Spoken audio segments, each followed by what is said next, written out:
Chapter 45. Convinced, as Elizabeth now was, that Miss Bingley's dislike of her had originated in jealousy, she could not help feeling how unwelcome her appearance at Pemberley must be to her, and was curious to know with how much civility, on that lady's side, the acquaintance would now be renewed. On reaching the house, they were shown through the hall into the saloon, whose northern aspect rendered it delightful for summer. Its windows, opening to the ground, admitted a most refreshing view of the high, woody hills behind the house, and of the beautiful oaks and Spanish chestnuts which were scattered over the intermediate lawn. In this house, they were received by Miss Darcy, who was sitting there with Mrs. Hurst and Miss Bingley, and the lady with whom she lived in London. Georgiana's reception of them was very civil, but attended with all the embarrassment which, though proceeding from shyness and the fear of doing wrong, would easily give to those who felt themselves inferior the belief of her being proud and reserved. Mrs. Gardiner and her niece, however, did her justice and pitied her. By Mrs. Hurst and Miss Bingley, they were noticed only by a curtsy, and, on their being seated, a pause, awkward as such pauses must always be, succeeded for a few moments. It was first broken by Mrs. Annesley, a genteel, agreeable-looking woman, whose endeavor to introduce some kind of discourse proved her to be more truly well-bred than either of the others. And between her and Mrs. Gardiner, with occasional help from Elizabeth, the conversation was carried on. Miss Darcy looked as if she wished for courage enough to join in it, and sometimes did venture a short sentence when there was least danger of its being heard. Elizabeth soon saw that she was herself closely watched by Miss Bingley, and that she could not speak a word, especially to Miss Darcy, without calling her attention.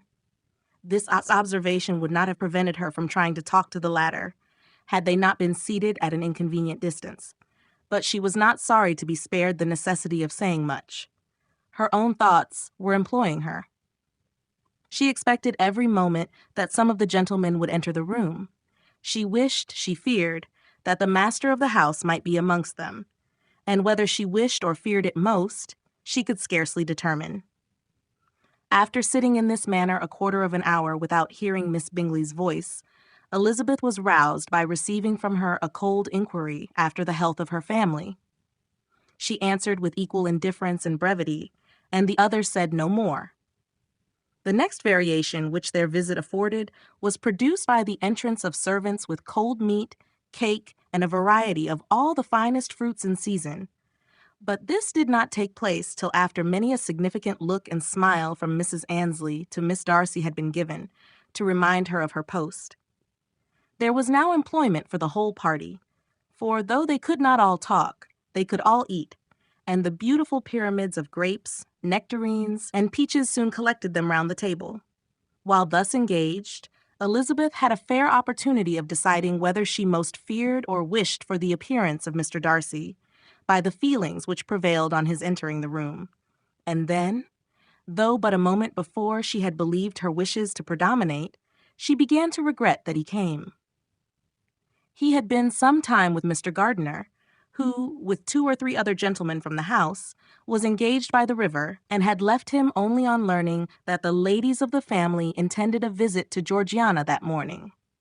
No sooner did he appear than Elizabeth wisely resolved to be perfectly easy and unembarrassed, a resolution the more necessary to be made, but perhaps not the more easily kept, because she saw that the suspicions of the whole party were awakened against them, and that there was scarcely an eye which did not watch his behavior when he first came into the room. In no countenance was attentive curiosity so strongly marked as in Miss Bingley's, in spite of the smiles which overspread her face whenever she spoke to one of its objects, for jealousy had not yet made her desperate, and her attentions to Mr. Darcy were by no means over.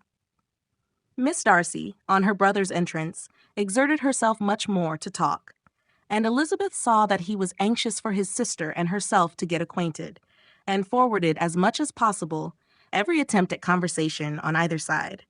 Miss Bingley saw all this likewise, and in the imprudence of anger, took the first opportunity of saying, with sneering civility, "Pray, Miss Eliza, are not the Shire militia removed from Meryton?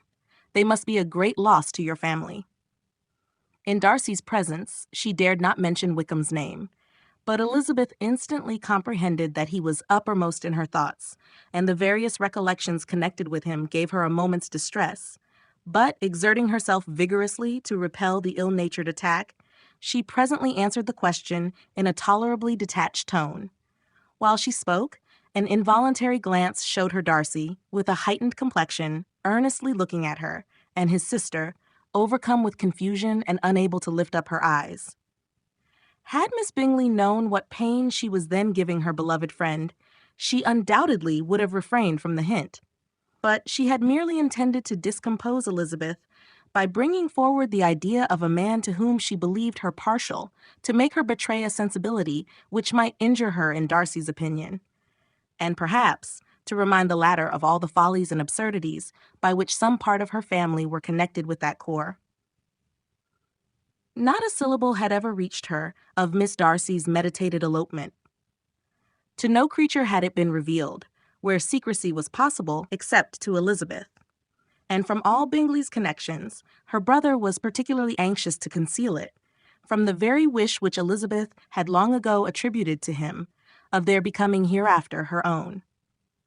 He had certainly formed such a plan, and without meaning that it should affect his endeavor to separate him from Miss Bennet, it is probable that it might add something to his lively concern for the welfare of his friend. Elizabeth's collected behavior, however, soon quieted his emotion, and as Miss Bingley, vexed and disappointed, dared not approach nearer to Wickham, Georgiana also recovered in time, though not enough to be able to speak any more. Her brother, whose eyes she feared to meet, scarcely recollected her interest in the affair, and the very circumstance which had been designed to turn his thoughts from Elizabeth seemed to have fixed them on her more and more cheerfully. Their visit did not continue long after the question and answer above mentioned, and while Mr. Darcy was attending them to their carriage, Miss Bingley was venting her feelings in criticisms on Elizabeth's person, behavior, and dress. But Georgiana would not join her. Her brother's recommendation was enough to ensure her favor. His judgment could not err, and he had spoken in such terms of Elizabeth as to leave Georgiana without the power of finding her otherwise than lovely and amiable. When Darcy returned to the saloon, Miss Bingley could not help repeating to him some part of what she had been saying to his sister. "How very ill Miss Eliza Bennet looks this morning, Mr. Darcy," she cried. "I never in my life saw anyone so much altered as she is since the winter. She is grown so brown and coarse. Louisa and I were agreeing that we should not have known her again." However little Mr. Darcy might have liked such an address, he contented himself with coolly replying that he perceived no other alteration than her being rather tanned, no miraculous consequence of traveling in the summer. "For my own part," she rejoined, "I must confess that I never could see any beauty in her. Her face is too thin, her complexion has no brilliancy, and her features are not at all handsome. Her nose wants character. There is nothing marked in its lines. Her teeth are tolerable, but not out of the common way, and as for her eyes, which have sometimes been called so fine, I could never see anything extraordinary in them. They have a sharp, shrewish look, which I do not like at all, and in her air altogether there is a self-sufficiency without fashion, which is intolerable."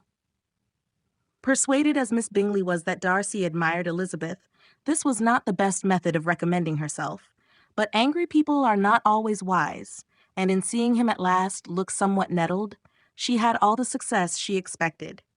He was resolutely silent, however, and from a determination of making him speak, she continued. "I remember, when we first knew her in Hertfordshire, how amazed we all were to find that she was a reputed beauty, and I particularly recollect your saying one night, after they had been dining at Netherfield, 'She a beauty! I should as soon call her mother a wit.' But afterwards she seemed to improve on you, and I believe you thought her rather pretty at one time." "Yes," replied Darcy, who could contain himself no longer, "but that was only when I first saw her, for it is many months since I have considered her as one of the handsomest women of my acquaintance." He then went away, and Miss Bingley was left to all the satisfaction of having forced him to say what gave no one any pain but herself. Mrs. Gardiner and Elizabeth talked of all that had occurred during their visit, as they returned, except what had particularly interested them both. The look and behavior of everybody they had seen were discussed, except of the person who had mostly engaged their attention.